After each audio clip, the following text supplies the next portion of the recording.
nossa papel over die certo projeto não com Ecotech e Ecological Technologies and Trading Free Zone e ATCO pareu está fazendo no momento aqui com o projeto não muito grande para a isla aqui e nós estamos contentes com ela invitamos.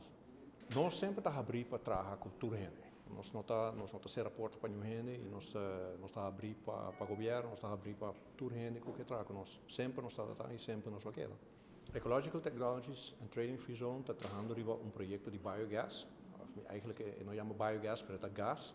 Caminha nos convertir todo sushi que está resta depois que nos planta a saca lo qual nós está exportado, papel, cartão, hierro, alumínio, tipo de material que já para 3 anos acaba, eigenlijk para 2 anos acaba nós está exportando.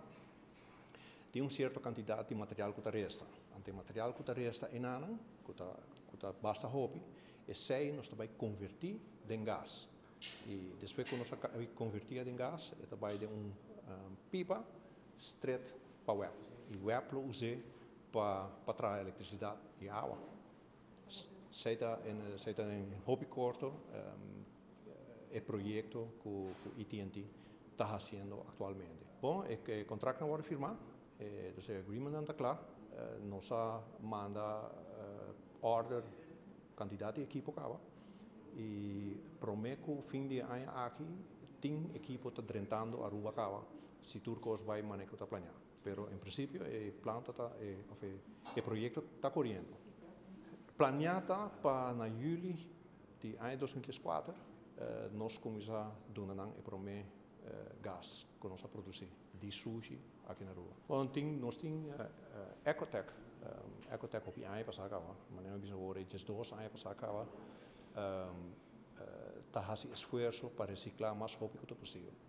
E não está fácil, porque a gente não está cambia de dia para outro. Dus just 2 anos que passa, nós vamos o crescimento que a gente está consciente que nós está fazendo algo bom e não está separar plastic, botten de plastic, não está separar cartão, corante, tudo bleque alumínio, com bleque de hierro, mas bleque sausage que com e riba já sabe, não também se conosce nada, pero também Ecotech está pique quantidade de casas e hobby lugar comercial, hotel, quase todo hotel que nós está dando serviço tem programa de reciclagem.